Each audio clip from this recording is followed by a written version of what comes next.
Todos los presentes y los que están online, les mandamos nuestros cariños desde aquí. Gracias por estar. Vamos a tratar de no dormirlos desde allá. Vamos a arrancar con algunas cosas del panorama internacional, después que sé que les interesa mucho el tema local. Dentro del panorama internacional quiero hacer foco en algunas cosas que es hoy el debate entre desaceleración o recesión. Primero voy a decir la conclusión, yo no veo recesión. Sí veo desaceleración y de hecho la desaceleración no es ninguna novedad.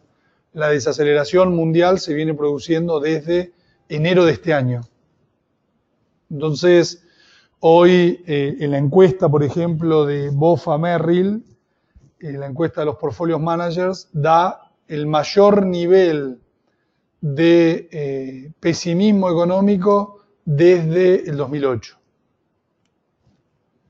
Y esto cambió abruptamente desde hace un par de meses que se registraba el mayor optimismo con las FAANGs, ¿no? Facebook, Alphabet, Amazon, Google, plus BAT, como le llaman ahora, más BAT, son las chinas, Alibaba, Baidu y Tencent. Esa burbuja, porque fue una burbuja, era cuando todo el mundo estaba optimista. Ahora estamos todos pesimistas, pensando que se viene el fin del mundo. Vamos a ver algunos números del Fondo Monetario. En su último reporte, creo que es la consultora, la mejor consultora de economía mundial que hay, y es gratis. Obviamente tiene el típico error del consultor, uno ve ahí que la proyección hacia adelante es prácticamente una línea, ¿no? Y el pasado es un electrocardiograma. Con lo cual, lo que dice ahí seguramente no va a pasar, pero hay detrás de esto todo un análisis, que después vamos a ir desmenuzando, en donde básicamente la perspectiva es que la línea roja, las economías desarrolladas se desaceleren y que las economías emergentes sigan siendo el principal factor de tracción a nivel mundial.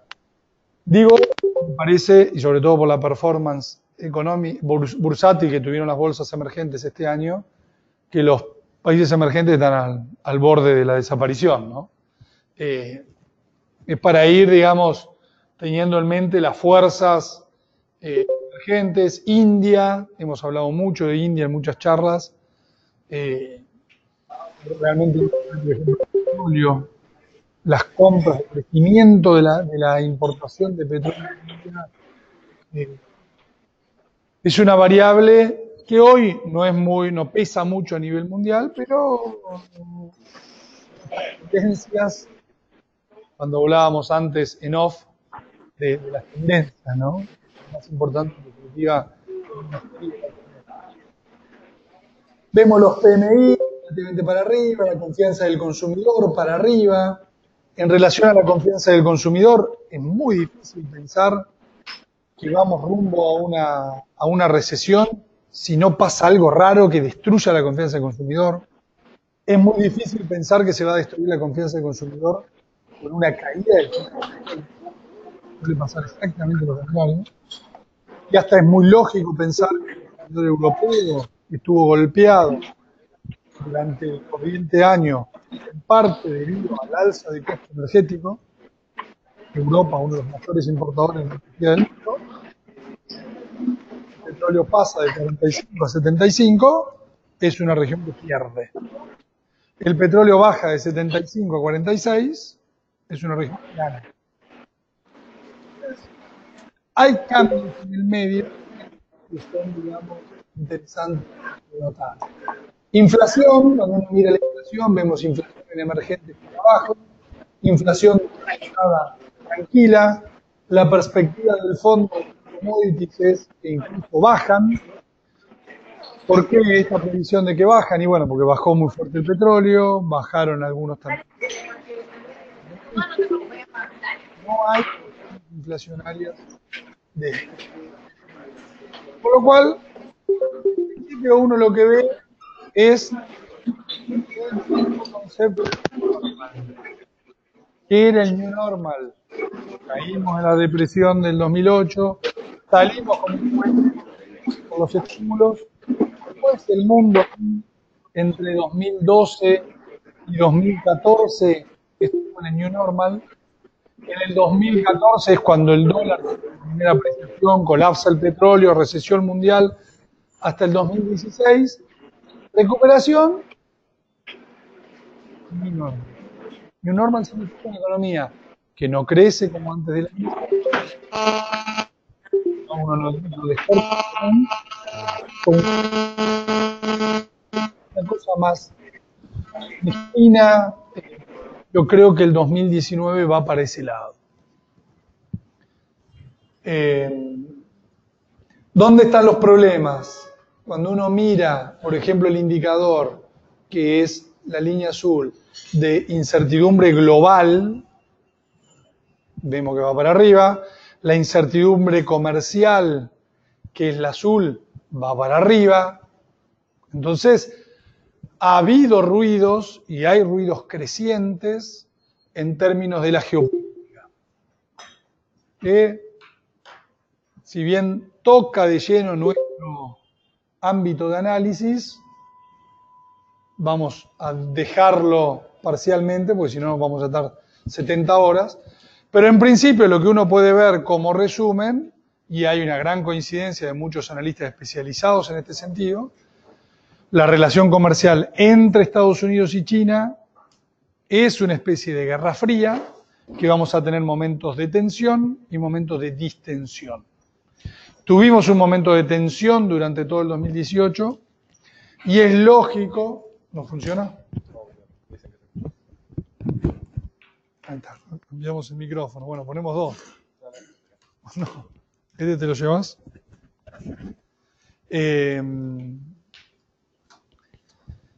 Tuvimos todo el periodo de tensión, no fue gratis la tensión, se desacelera China, empieza una desaceleración en Estados Unidos, las partes están interesadas en entrar a una distensión, y es lo que vamos a ver en los próximos meses. Ya empezó con la soja, las tarifas automotrices, de que se empiezan a flexibilizar. Por ese lado yo creo que van a avanzar mucho. La gran duda sigue estando en propiedad intelectual. Ahí es donde es muy difícil que se pongan de acuerdo y van a seguir chocando. Me parece que es tema para más adelante, no pega hoy tanto de corto plazo. Cuando uno mira el comercio mundial, acá digamos está clarísimo, la caída del 2008, la recuperación, el New Normal, la recesión del 2014 al 16, recuperación y vamos de nuevo al New Normal. Fíjense, si bien es un periodo excepcional, pero como desde el año 2002 al 2008, el mundo crece con ciclos, no crece.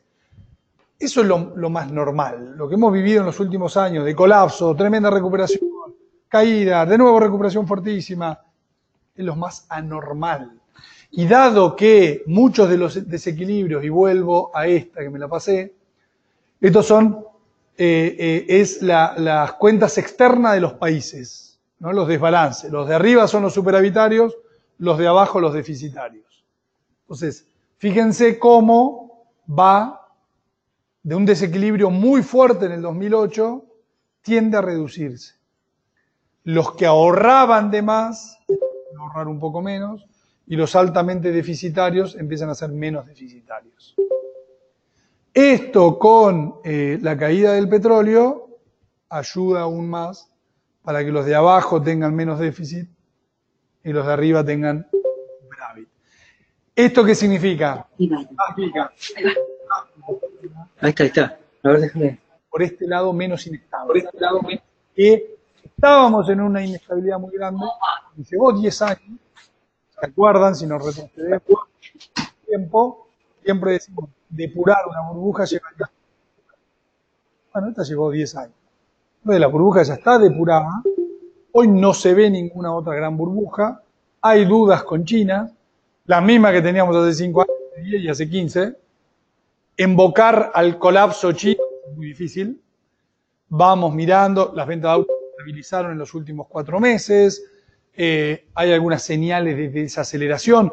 Por otro lado, empieza a acelerarse la inversión en infraestructura, producto de, como China se venía desacelerando, ¿qué hicieron las autoridades chinas? Estímulos. Los estímulos tardan. Entonces uno empieza a ver que la industria, por ejemplo, va para abajo, producto de las tensiones comerciales. Y por otro lado, empieza a aumentar la inversión en activos fijos. Entonces, vamos viendo esos balances que tienen que ver con los distintos momentos del ciclo. No me pasa más esto, Gaby. Ahí está. Probabilidad de recesión en Estados Unidos. Digamos, ¿cuál es la probabilidad que haya una recesión dentro de 24 meses? Es alta y coincido. ¿Cuál es la probabilidad de que haya una recesión en los próximos 6 meses? Todavía sigue siendo muy baja. Es muy poco probable que haya una recesión en los próximos 6 meses. Es altamente probable que haya una recesión en los próximos 18 meses. Y yo creo que la probabilidad es más alta que lo que dice ahí. ¿Por qué? Ya lo vamos, digamos, ir hablando. Una de las razones tiene que ver con esto. El día de ayer, ¿qué hizo la Fed? No, el mercado se desilusionó. Esperaba mucho más, que la Fed sea mucho más dovish de lo que fue. Fue un cambio. No existen los volantazos en la Fed. Pasar de subir las tasas y achicar el balance a no subo más la tasa y no achico el balance. No, no existe eso. Son por definición, las instituciones son por definición gradualistas. Un cambio importante que es de ir a este ritmo de suba de tasas, ahora doy una guía de mucho menos. Y hago foco en algunos factores de incertidumbre que pueden hacer que incluso yo cambie mi posición. El mercado estaba ansiando por ahí mucho más, se disolucionó, cayó 1 y pico %, tampoco es que con la volatilidad que veníamos viendo desbarrancó. Estaba 1% arriba, obviamente. Pero uno de los problemas es que la Fed entra en un periodo, entre comillas, de pausa, como lo hizo en el 2004, como lo hizo en el 2007, como, digamos, lo ha hecho 1000 veces en la historia. Y 1000 veces en la historia ha sucedido que después de un periodo de pausa, empieza a subir la tasa de nuevo. Y ahí es donde se pudre todo.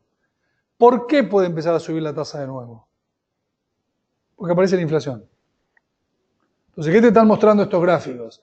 Que si uno toma determinados indicadores de confianza del consumidor, de encuestas laborales, de aperturas de nuevos negocios, y uno mira la línea naranjita arriba, el promedio de crecimiento en los salarios, uno tendería a decir, sí, los salarios van a ir para arriba.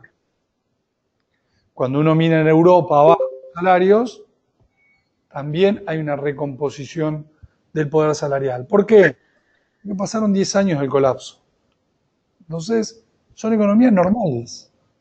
Ya no necesitan de estímulos exacerbados ni de cosas raras. Como son economías normales, pueden entrar en los ciclos normales.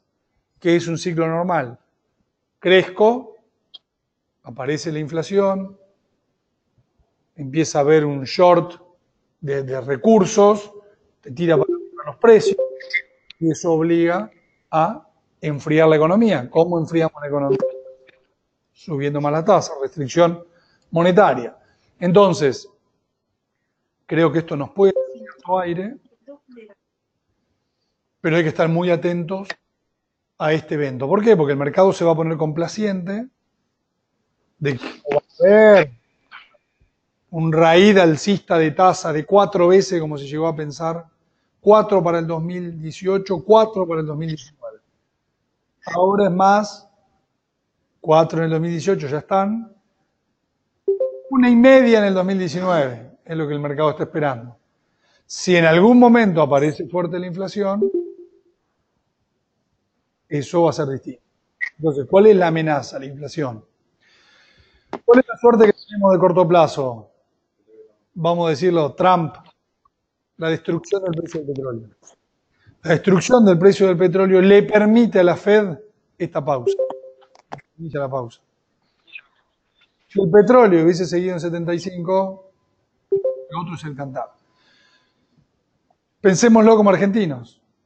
Con el petróleo de 75, la nafta del precio de hoy tenía que subir 25% más.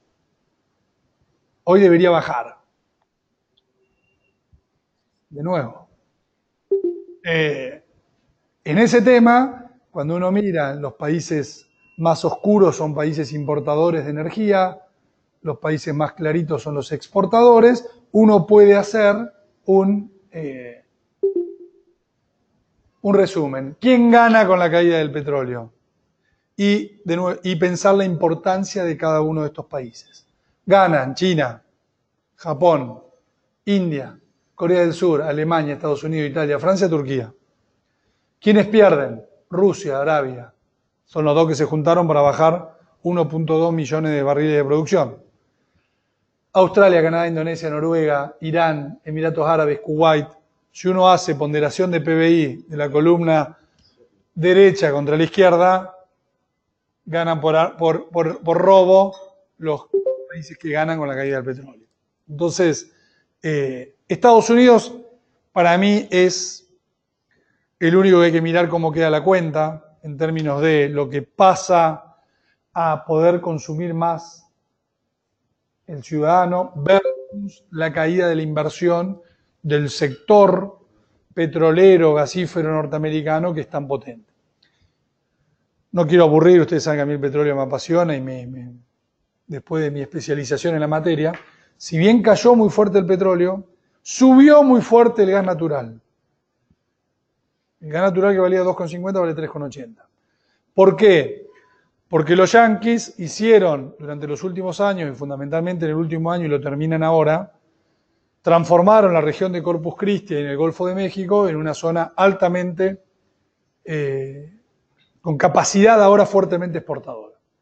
De tener una capacidad de 500.000 barriles por día equivalentes entre petróleo y gas, pasan a tener en los primeros meses del año que viene una capacidad de 2 millones de barriles. Entonces, ¿qué es lo que está pasando con el gas norteamericano? Era un bien no transable, porque se exportaba pero muy poquito. Había un par de plantas licuefactoras. Se multiplican las plantas licuefactoras al punto tal de que Estados Unidos empieza junto a Qatar y Australia, a ser de los actores principales en materia de exportación de gas. ¿Qué hace? Y bueno, me equilibra los mercados, porque como era un producto no transable, yo lo tenía que colocar dentro de Estados Unidos, y ahora resulta que me aumenta mi capacidad exportadora, lo puedo vender. En Japón vale $9, acá vale 2. Se empiezan a equilibrar las variables. Entonces, la caída del petróleo, está la discusión de si le pega a Estados Unidos tanto o no. Porque como empieza a robarle mercado en el mercado de gas a Rusia y a otros, puede que ese sector siga tirando muy fuerte. Entonces tenés el beneficio de la baja del petróleo para el consumidor norteamericano y tenés el beneficio de la suba del precio del Henry Hub para el productor norteamericano. Entonces una especie de win-win, aunque es altamente discutible.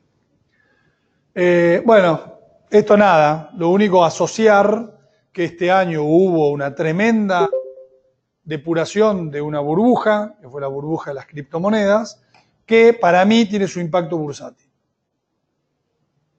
Lo tuvo en enero y lo tiene ahora. O sea, el desplome de las criptomonedas no es gratis al mercado financiero formal. Lo contagia. Lo contagia, por ejemplo, con las productoras de chips. O sea, ¿por qué cayó tanto la bolsa norteamericana? Las que más cayeron fueron todas las productoras de chips. Micron, Nvidia. ¿Por qué habían tenido una euforia y un salto tan grande en las ventas? En gran parte explicado por las granjas productoras de criptomonedas. Entonces, a $20.000 el Bitcoin, vos armabas una granja y te hacías millonario porque tu costo de producción eran 1.500. Hoy todavía vale 3.000 y pico el Bitcoin. Si producirlo vale 1.500, yo creo que vamos a ir a 1.500 y menos. ¿Dónde arrancó esto? En 300, 400, vamos a terminar en 300, 400. Yo lo pongo como un riesgo. No es que la burbuja del Bitcoin se pinchó y ya está. Lo dije cuando valía 6.000 antes de que vaya a 20.000. Para mí vale cero. Después se me reían en la cara porque valía 20.000. Bueno, vale 3.000.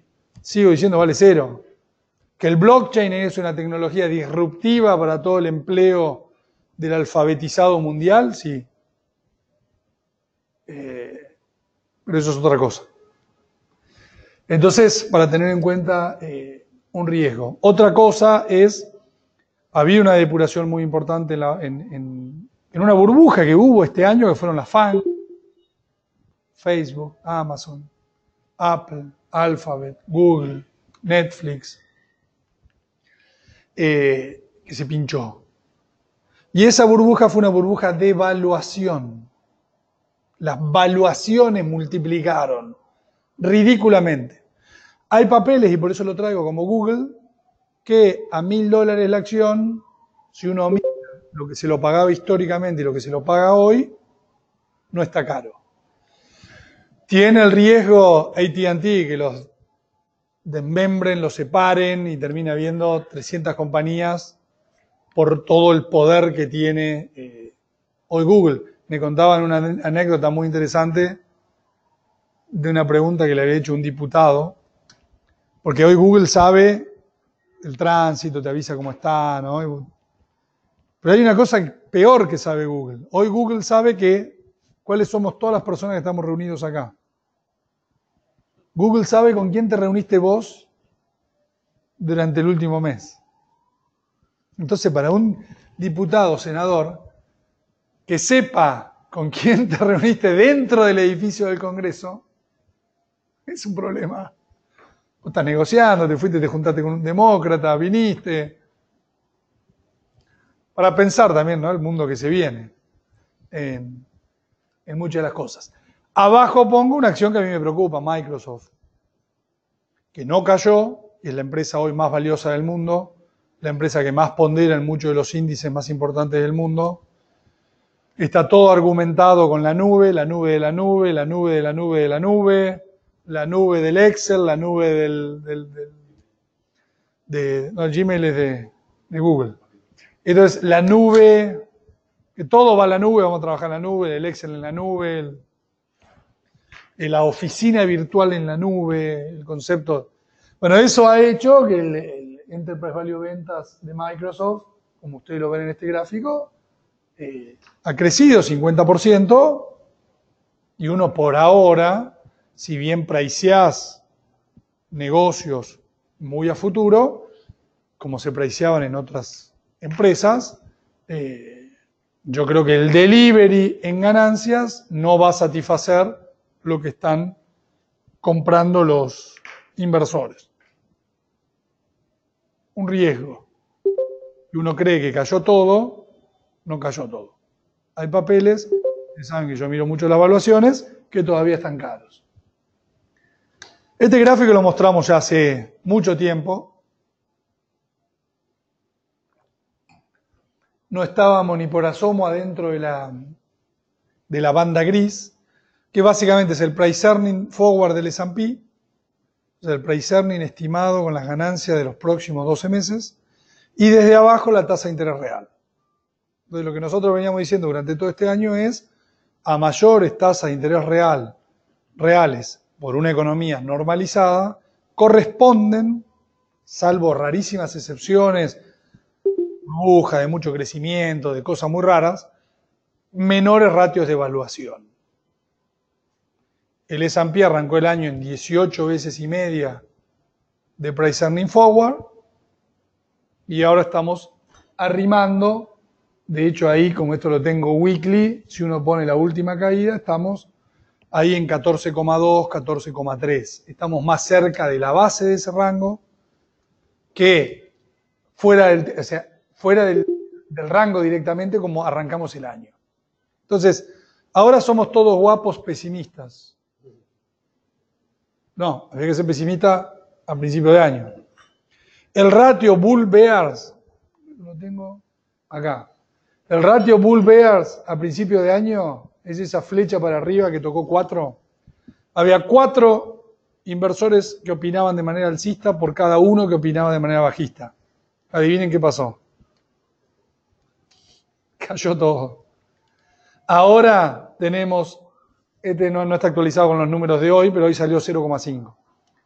Hoy tenés 0,5, o sea que tenés 2 inversores que opinan de manera bajista por cada inversor que opina de manera alcista. Con un nivel de cash, el cash es lo que más en la encuesta de Merrill desvío tiene respecto a su media. Los portafolios hoy están llenos de cash. Entonces nada, cuando uno mira las veces que este indicador ha estado en la zona de 0,50, han sido oportunidades de compra, no de venta.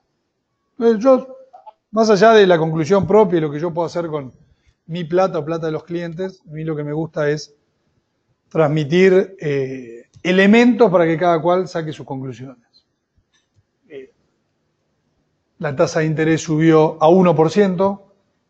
Ahora que cayó la tasa nominal, usted me dice, la tasa de interés a 10 años, 1 no me cierra, está en 2,80. Es la tasa nominal 2,80. La nominal es la suma de la real más la expectativa de inflación. Lo que se destruyó es la expectativa de inflación. Estaba en 2,20 y bajó a 1,70, incluso un poco menos. ¿Por qué cayó tanto la expectativa de inflación? Yo lo hemos dicho 1000 veces en la charla. Porque está correlacionada con el precio del petróleo. Porque en definitiva el precio de la energía lo termina haciendo todo.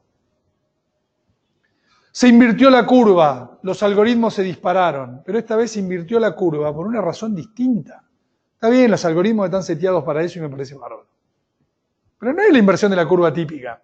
La inversión de la curva típica es fuerte suba de la parte corta, con una Fed que no para de subirte la tasa, porque tiene la inflación, el monstruo de la inflación pisándole los talones, y la parte larga bajando, porque la tasa de interés real se destruye, no la expectativa de inflación, sino la tasa de interés real se destruye porque vislumbras la inflación, la recesión. Entonces ahora se invirtió la curva porque se me desplomó la expectativa de inflación en la parte media larga. No, se me disparan los algoritmos porque inversión de la curva es igual a recesión. Che, pero esta vez es distinto porque en realidad cayó el petróleo, porque el shale norteamericano producía 5 millones de barriles y pasó a producir 8, inundó el mercado mundial de petróleo. La posición especulativa, eso lo vimos en la charla anterior, posición especulativa en petróleo construyó toda la suba de 50 a 75, es toda construcción de contratos especulativos largos, que ahora obviamente se depuraron. De nuevo, a $70 estaba todo bullish el petróleo. Yo seguía diciendo, petróleo 40, 60. Ese es mi rango. Y de hecho lo que estoy revisando es si no es un rango lateral bajista. ¿Por qué? Porque la productividad en la extracción norteamericana me lleva a que el precio de equilibrio vaya siendo cada vez menor. Lo que hoy yo sé, por deducción, y el mercado ahora se acomodó a esta deducción, es una deducción a ojo, que cuando el petróleo estaba abajo de 50, los yanquis, la producción, 4 millones, 4,5, 5, ¿cómo va? Ahí estábamos. Pasó de $50 y de la nada aparecieron 3 millones de barriles. Entonces, ¿qué pasó ahora? Se destruyó el petróleo, cayó mucho el spot, pero lo más interesante es cómo cayeron las curvas de futuros. Y no las curvas de futuros de 6, 9 meses, la curva de futuros de años. Fíjense cuando vuelvan cómo está la curva de futuro de petróleo, que en ningún año, quiero vender petróleo a 2 años, a 3 años, pasa de 50. Ese 50, cuando el petróleo hace un año valía lo que vale hoy, ese 50 estaba cerca de 60.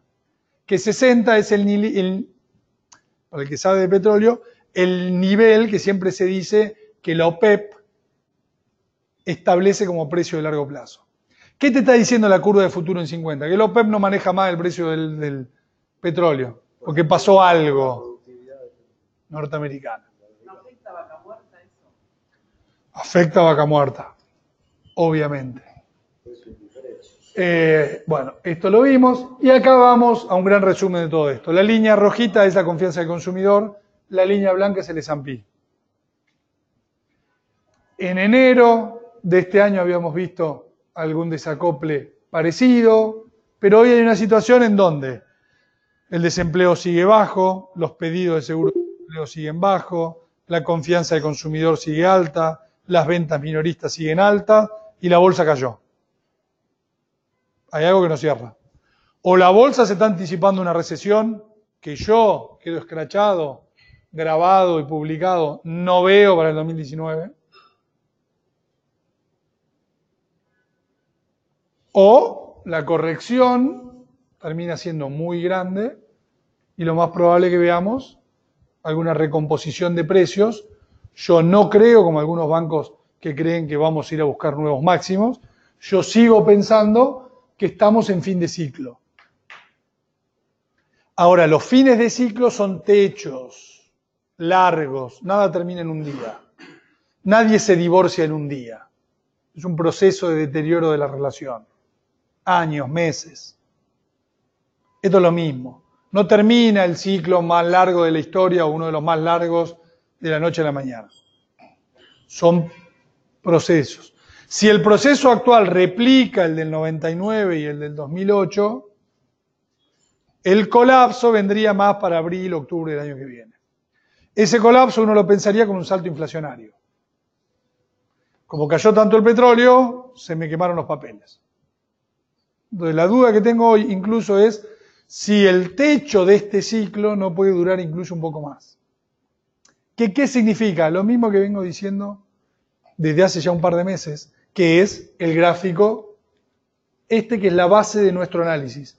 S&P va a operar en un lateral entre 14 y 16 veces de price earning. ¿Qué es 14 y 16 veces de price earning? 2.500, 2.850. ¿Dónde cerramos ayer? En 2.500. En donde ahora somos todos guapos bajistas. Bueno, ojo que vale 14 veces, contra 18,5 que valía a principio de año. Para ganar plata ahora se tiene que producir una recesión. Esta es la parte divertida de los economistas. Put your money where your mouth is. ¿Ves una recesión? Shortea. ¿No ves una recesión? Comprá. De pico, somos todos machos. Cuando hay que poner la plata, ahí arrugamos. Entonces, el concepto que yo le quiero transmitir es ese. La bolsa norteamericana estaba cara, sufrió una depuración más que interesante, las bolsas emergentes están muy baratas después de la paliza que se comieron este año. Atento a, si te agarró comprado y te comiste toda la baja, ponerte ahora el bonete o la máscara del oso y salir a jugar para abajo. Porque significa que podés estar a destiempo. Perdón. Por último, toda esta introducción es porque lo único que me interesa en el mundo es Brasil. Lo vengo diciendo desde hace rato. Voy a chapear diciendo que la bolsa brasileña es de las de mejor performance del año, en lo que va del año, en el mundo. Entonces es muy difícil subir cuando Alemania baja 20%, cuando China baja 30%. No voy a decir cuando Argentina baja más de 50% porque no viene a la ocasión. ¿Y por qué? Porque sigo pensando lo mismo. El kirchnerismo, entre comillas, brasileño, es el que se hundió en Brasil. Y esa es una diferencia de fondo radical. Si Cristina hoy tiene 35% de intención de voto es porque dejó el país en su máximo nivel de actividad. Con la gente feliz. No le gustaban los modales, pero le encantaba viajar afuera, consumir, al pyme local producir, a la concesionaria vender autos. Está bien, te restringían un poco. Entonces, allá se hundió. Durante el kirchnerismo brasileño, las ventas de autos bajaron de 4 millones de autos a 2. colapsó todo. El PBI colapsó 8%. Entonces, eso llevó a un cambio de gobierno. El cambio de gobierno designa un ministro de Economía espectacular. El ministro de Economía espectacular, en vez de ir a buscar gente del sector privado sin experiencia, cualquier parecido con la realidad argentina es mera coincidencia, en vez de ir a buscar gente del sector privado sin experiencia o tener ideológicamente una cultura de la no rosca política, pone debajo de su ministro gente con experiencia política y rosca política. Además de idoneidad técnica, porque a ninguno se le cae un máster en cualquier universidad de Estados Unidos o PhD en Estados Unidos. Pero además de eso saben de política. ¿Por qué? Porque fueron diputados, vienen siendo funcionarios desde hace muchos años. Entonces, el secretario de Previsión Social brasileño, encargado de llevar adelante la reforma previsional brasileña, la más importante de todas, es un diputado, actual diputado, que nos renovó, del PSDB, o sea, el partido de Almin, que fue el diputado relator de la reforma laboral. Tipo técnico, con conocimiento de la rosca política brasileña, porque si no conocés la rosca política, la cosa no camina. Terminás pasando reformas light, reformas equivocadas, como hicimos acá con la previsional. No reformas, nunca pasamos una laboral. Entonces, los planetas están alineados todos para el mismo lado. Lo único que necesitamos es que el mundo justo no colapse. En términos objetivos, da la sensación de que el mundo no está para colapsar hoy, lo cual no significa que no estemos a fin de ciclo y que hay un riesgo muy importante al estar al fin de ciclo. Pero dada esta baja del petróleo, me da la sensación de que el ciclo puede aguantar un poco más. Si aguanta un poco más con una Fed en pausa, entre comillas, lo cual es bueno para los emergentes, hoy estábamos viendo una caída fuerte ya que ayer el dólar subió a nivel mundial. Me dice, ¿por qué subió el dólar? Si el mensaje de la Fed es más dovish. Bueno, hoy el dólar estaba bajando fuerte, el euro estaba otra vez casi en 1.15, lo cual tiene sentido en virtud de la posición de fondo que toma la Fed. Y eso puede ser bueno para los emergentes, que vivieron un año duro, de fuerte suba de tasa, apreciación del dólar, digamos, una situación compleja. Con lo cual, Brasil tiene mucho para recuperar. Vemos en el último tiempo un Brasil medio lateral bajista. Eso es todo culpa de Petrobras. Si uno toma Bradesco, por ejemplo, encontramos un gráfico distinto. Es una cuña alcista la que está haciendo. Yo creo que la va a terminar cortando para arriba. Y otra cosa muy interesante que hay, leo muchos reportes que hablan, ¿no?, de las valuaciones de Brasil, que son atractivas, pero no tanto, no está regalado. Estas son valuaciones en Brasil en el piso del ciclo. ¿Vos te acordás, Marce? Tengo el gusto de tenerlo a Marce Cobas acá enfrente mío. En el 2003, cuando comprábamos a Sindar, ¿qué tenía? Patrimonio neto negativo en cuanto perdía fortuna por trimestre. Comprábamos todas acciones que perdían plata. Todas acciones endeudadas. Era un desastre. Y comprábamos porque sabíamos que el ciclo económico la sacaba. Bueno, en Brasil, después de la peor depresión de su historia, tienen empresas poco endeudadas que ganan plata. Cuando el ciclo vaya para arriba, el apalancamiento operativo pasa a ser tan grande que pasan a ganar una fortuna. Entonces, lo que están mirando hoy es el famoso price earning ajustado por el ciclo. Si vos lo ajustás por el ciclo, está bajísimo. Porque el ciclo, si va para arriba, van a empezar a ganar una fortuna las empresas. Y eso es lo que va a tener que pricear el mercado. Que además están todos afuera. La posición técnica en Brasil es hermosa. Totalmente opuesta a la posición técnica de los bonos argentinos. Están todos adentro. No están invertidos los fondos internacionales en Brasil. Entonces, nada, el mensaje brasileño siempre está. Bueno, dije que iba a hablar poco de Brasil, del mundo, y terminé hablando un montón. Esperamos una economía global en fase de desaceleración, sin caer en recesión. La Fed en un modo wait and see. Ojo, monitorear la inflación. No creo, pero en la etapa de ciclo que estamos, no podemos no prestar atención. Un S&P lo vemos lateralizado entre 2.500 y 2.800 puntos. Hoy estaríamos más cerca de la base, o estamos en la base. Son muy difíciles las formaciones de piso en los mercados. O sea, cuando arranca una corrección, cuesta que los mercados hagan piso. Y Brasil es el mercado para estar posicionado, lo venimos diciendo desde hace rato, lo enfatizamos de cara al 2018, a pesar de que este año en términos relativos ha sido una bolsa que le fue muy bien.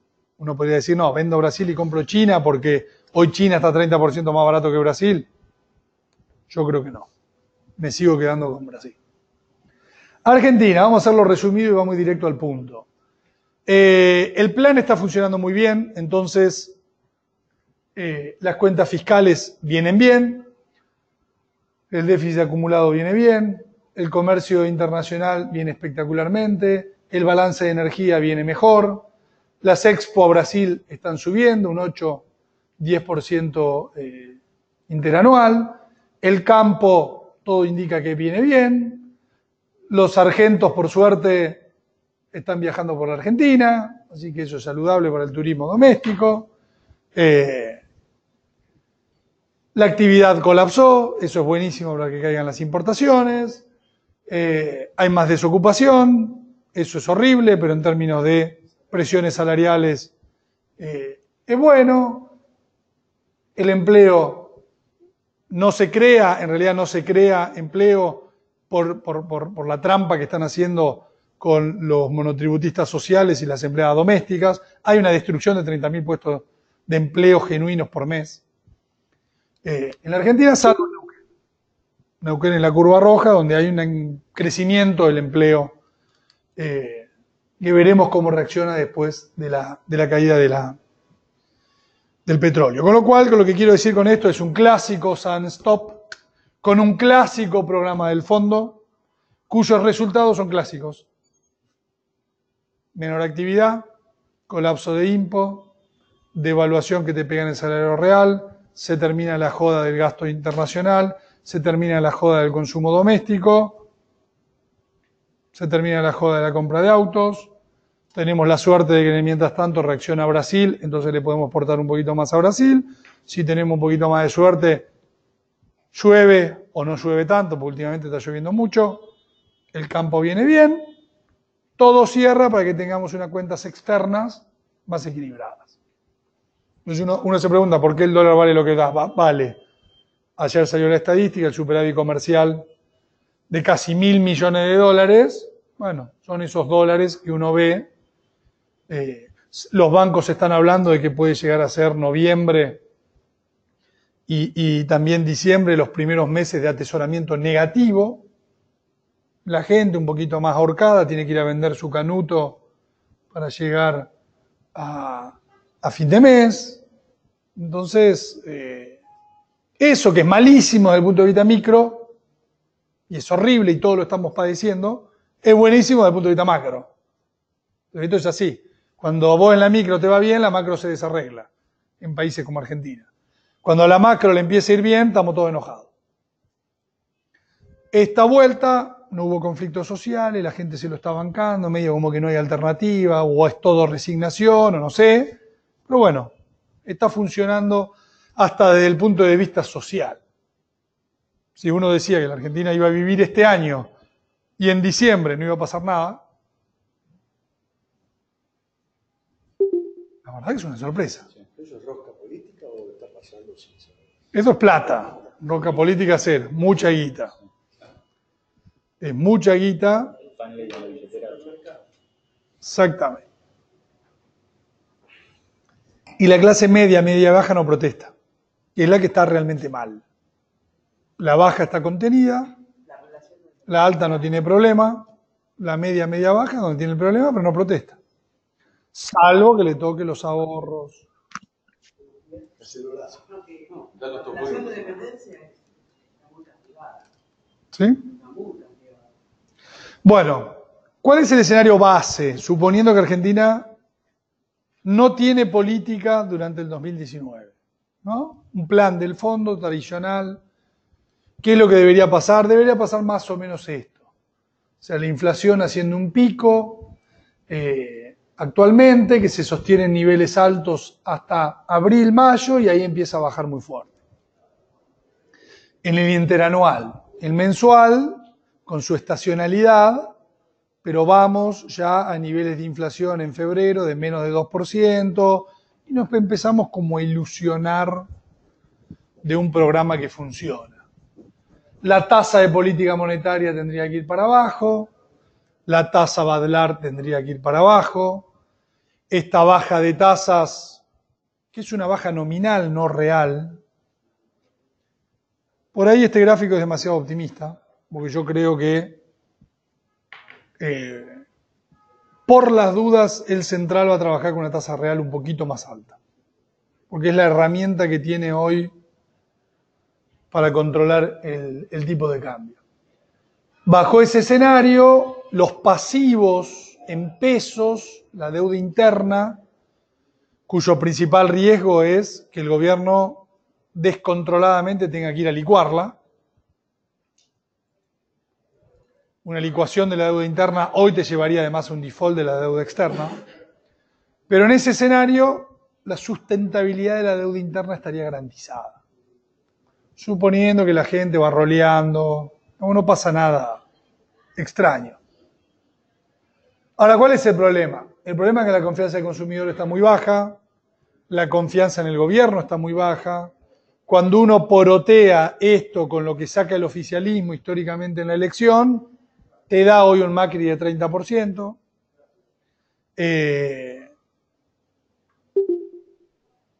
Encuestas dicen que Macri tiene 38%.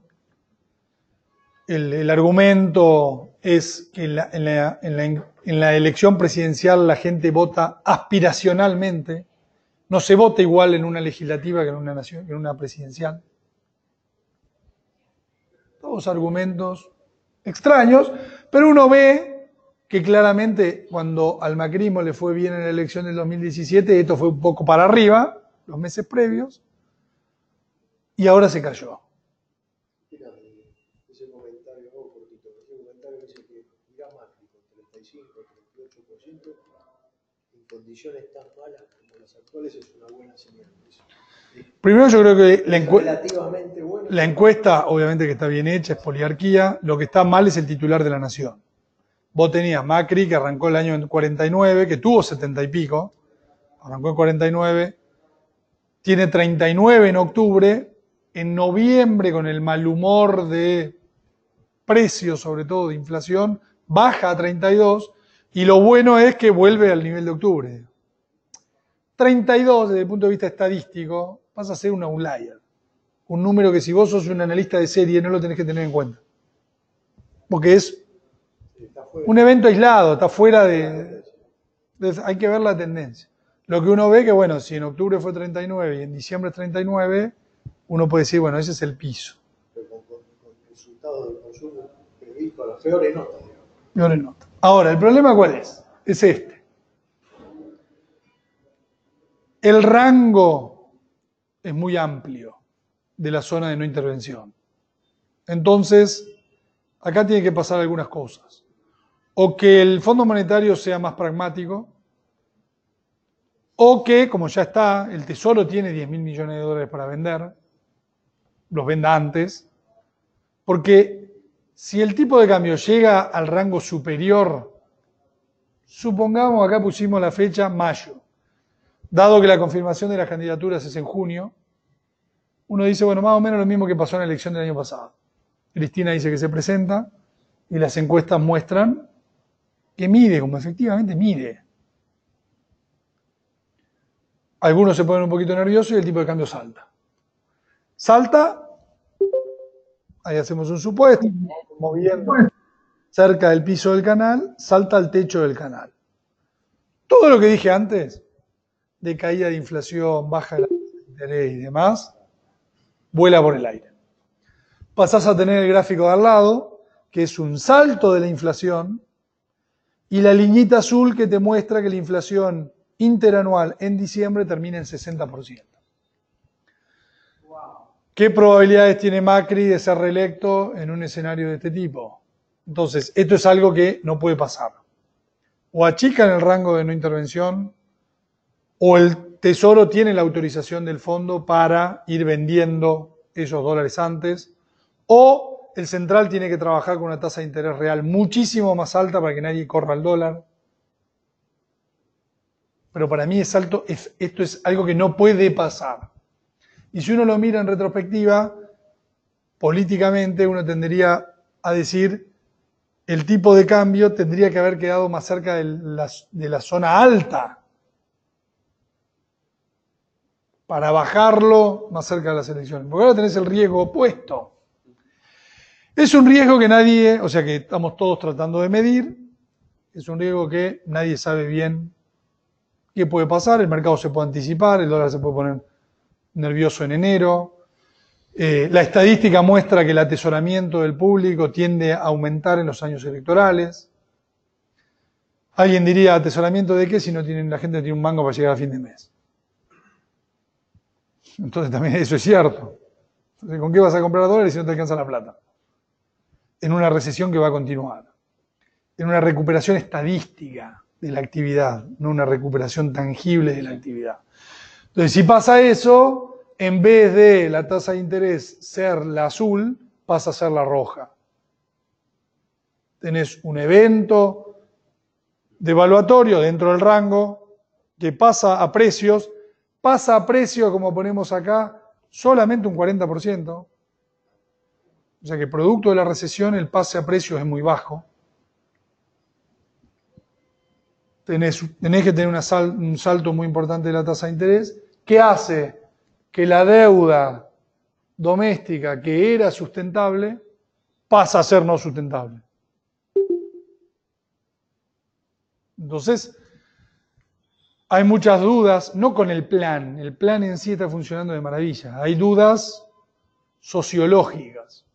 ¿Cómo van a reaccionar los argentinos en un año electoral? Con Cristina, no sabemos, pero bueno, ahí enfrente como una amenaza. ¿Van a dolarizar? ¿No van a dolarizar? ¿Van a rolear las letras? ¿No van a rolear las letras? ¿Hasta cuándo roleas las letras? Hasta el 10 de diciembre. Si yo te ofrezco una letra que vence el 10 de enero, ¿vos la comprás? 10 de enero del 2020. Entonces, ¿cuál es la estrategia? Vamos a amontonar todo que va a vencer el 9 de diciembre del 2019 y Macri agarra los 15.000 millones de dólares que tiene de reservas netas, cancela todo, se va a su casa y le deja una bomba al que sigue. Si Macri gana, la gente va a seguir roleando, ¿no? Ese mega vencimiento de diciembre se roleará. Pero bueno, son todas dudas en un país que tiene mucha deuda interna de corto plazo. Entonces, estas variables, en un año electoral, la ponen complicada. Ya para cerrar, los bonos. ¿Qué están haciendo los bonos? Eso es, el grafiquito de la derecha, es un zoom de la última parte de lo que es cómo viene tradeando un DISI contra los treasuries. ¿Qué es lo que estamos viendo? Lo que venimos diciendo hace tiempo. Lateral en categoría triple C. Argentina teóricamente es B. Yo creo que no puede rendir mucho más de eso triple C. Porque el plan está muy bien, porque tiene la plata del fondo, porque todavía políticamente no está claro si Macri pierde. Está el plan B, está toda esta teoría que bien mencionaba. ¿Este es el peor momento de Macri? No es tan malo. En una eventual polarización con Cristina, con los ojos cerrados, la nariz tapada, esto uno diría votar a Cristina, no, votar a Macri. Pero la gente va a tener que votar a Macri. Ese es el famoso tema aspiracional, nadie aspira a volver al pasado. Es un futuro. Complejo, pero un futuro. En fin, con lo cual, ¿Por qué no han aparecido todavía compradores de bonos argentinos? Primero que hay cuestiones técnicas, hay un desarme muy fuerte de banca privada, hay un window dressing, en vestirse para la foto de fin de año. Entonces, cuando vos venga un cliente a insultarte porque tenés bonos argentinos, vos le vas a mostrar que ya no tenés más. Lo vendiste.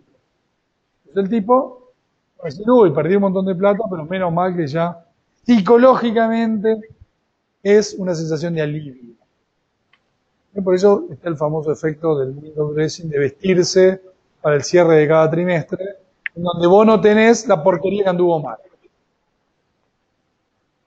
Hubo mucha venta de eso. Están los típicos retiros de fin de año de los fondos comunes de inversión.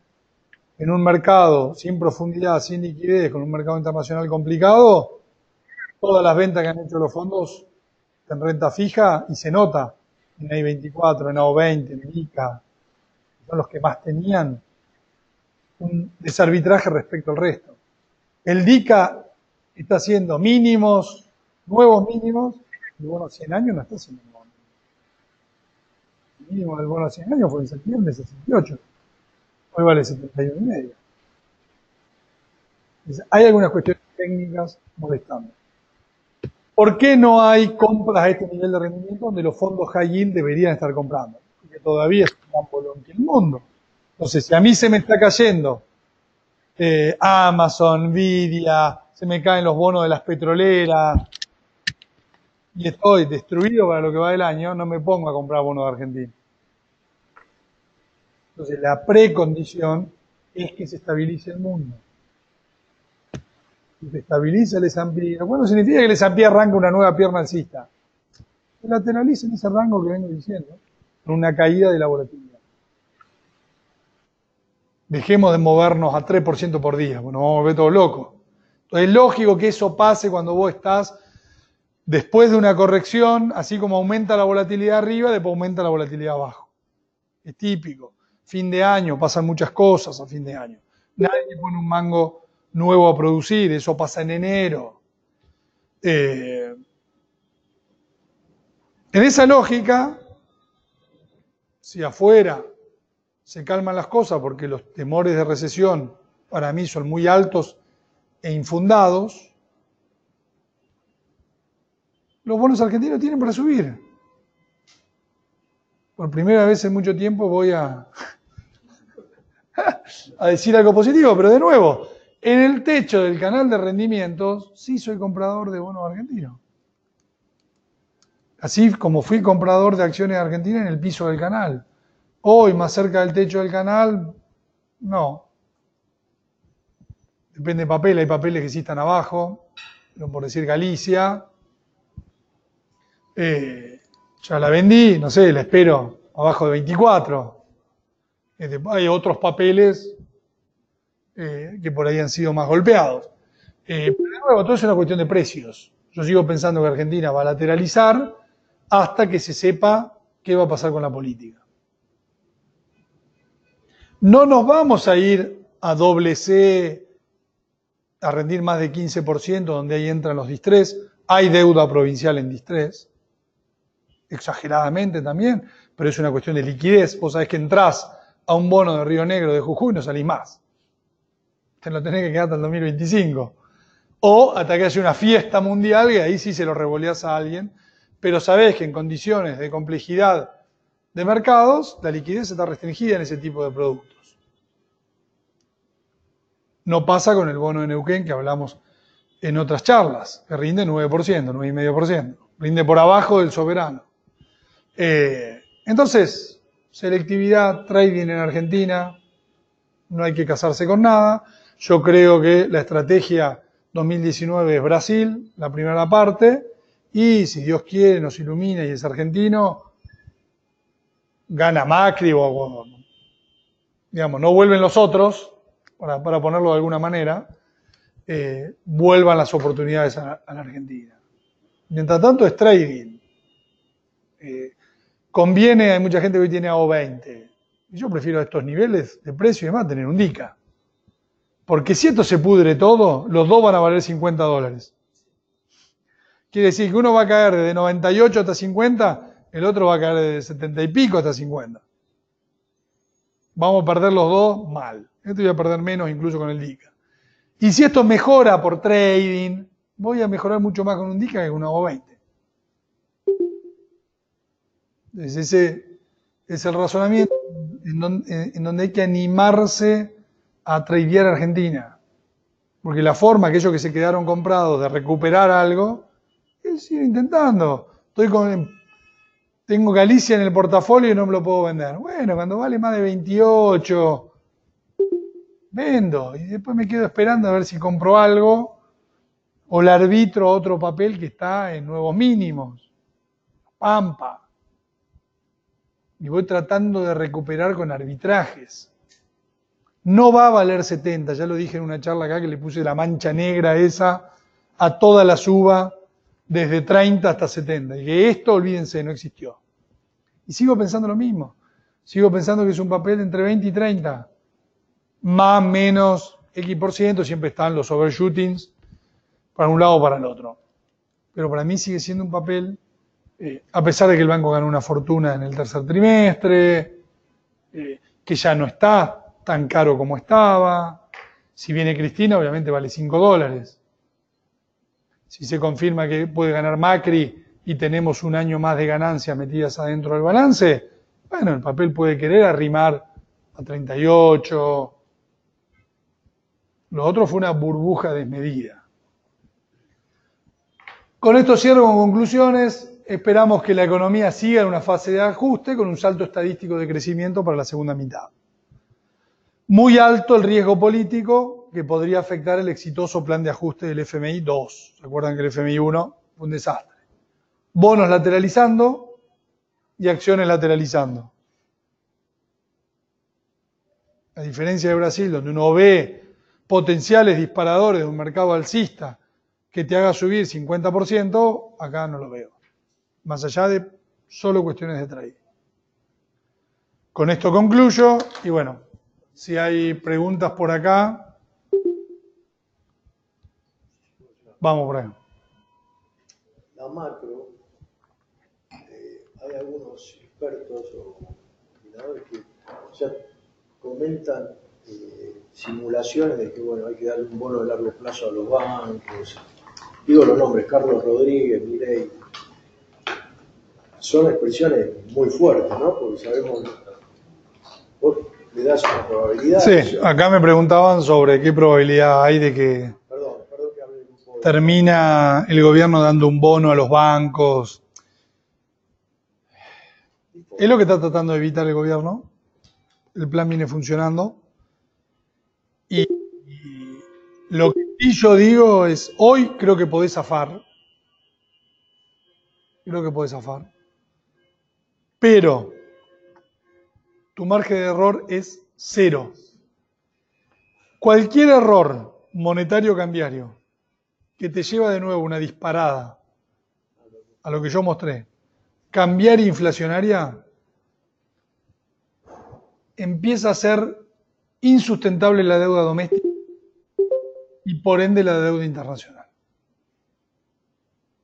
Entonces, por ello yo estoy muy preocupado y el gobierno sé que está muy preocupado y sé que están trabajando y sé que están mirando de dónde pueden desactivar una potencial. Hay que trabajar con planes de riesgo, ¿no? Plan de evacuación.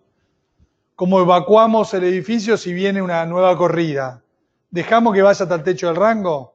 Y no, nos sacan en carretilla. Por el plan del fondo no podemos. ¿Cómo lo podríamos hacer? Bueno, tenemos los 10.000 palos estos que son para pagar deuda doméstica, deuda en pesos. Eso nos da cierta munición para vender dólares y desactivar una eventual corrida. Es muy bueno el dato de comercio exterior de septiembre, que la principal razón que sorprendió al mercado es por la caída de importaciones, no por el salto de expos. Siempre la razón es la misma. Superávit comercial es muy bueno porque la actividad es un desastre, pero desde el punto de vista cambiario es muy bueno. Porque te permite, estamos todos haciendo numeritos, de cuánto puede llegar a ser el ataque. Entre 3 y 8 mil millones de dólares. Bueno, ¿de dónde salen si viene ese ataque de 3 a 8 mil millones de dólares? Ataque entre comillas, ¿no? Dolarización de portafolios, etcétera, etcétera. Entonces, lo que creo es que el plan está andando bien y que hay un riesgo muy importante de eso. Hay un riesgo muy importante de eso, pero me parece que no es el caso base. Pero sí hay un riesgo muy importante.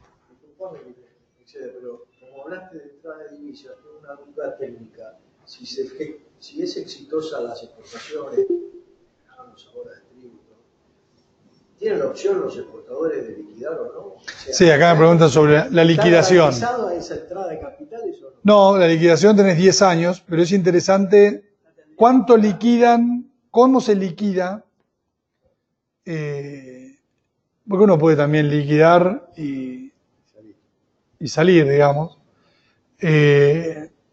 después de un año malo y en el medio de recesión.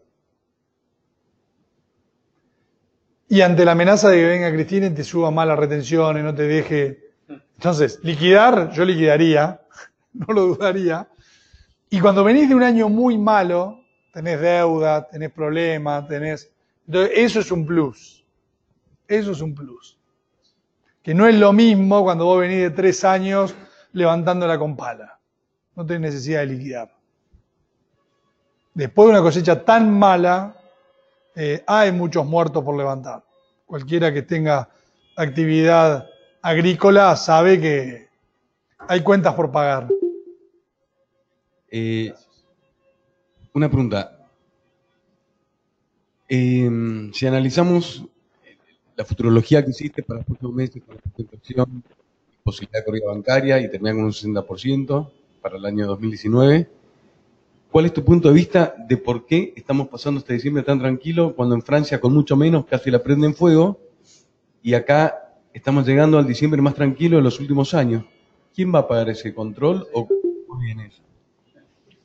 Sí, creo que la respuesta la dio La Nación o Clarín, no sé quién fue, que duplicaron los cheques que mandan al conurbano respecto del año pasado. Entonces me parece que la protesta esa teledirigida está calmada a fuerza de billetazo.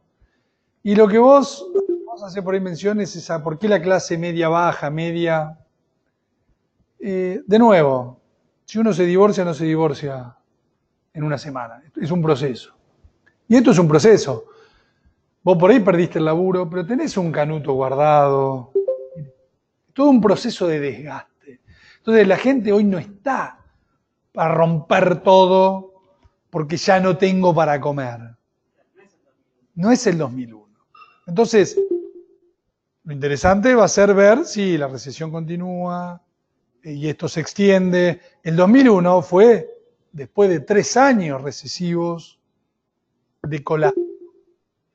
Entonces, hoy vemos que la construcción, sí, perdió 20.000 puestos de trabajo, pero todavía la cantidad de empleados en la construcción sigue alta.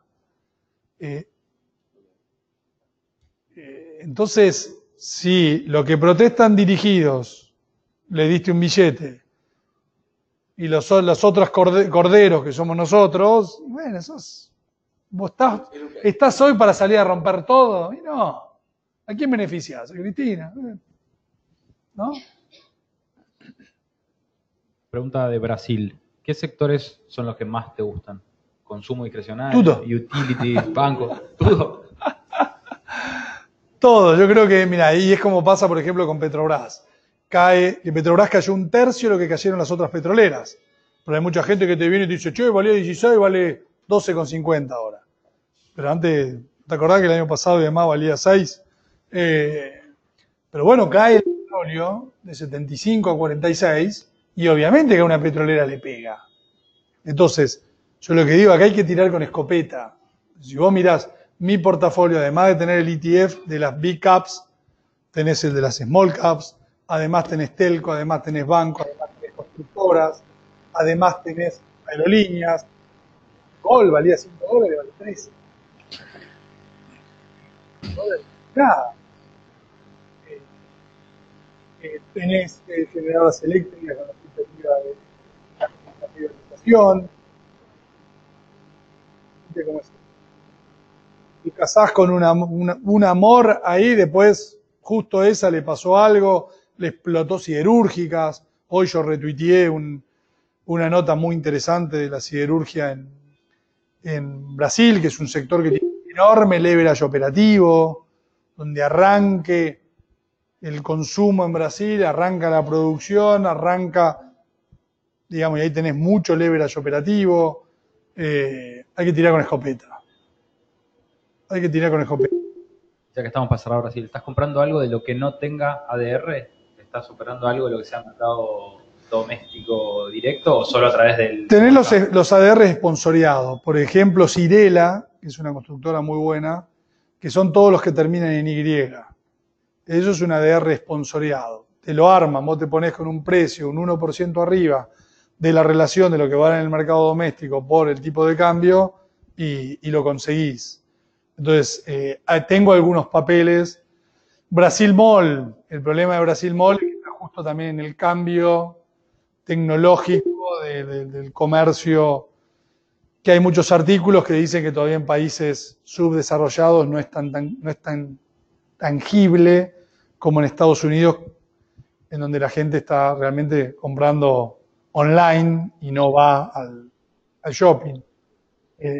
Así que ese tipo de papeles, algo de eso hay en las carteras. Hola, buen día. Te hago una consulta de bonos argentinos.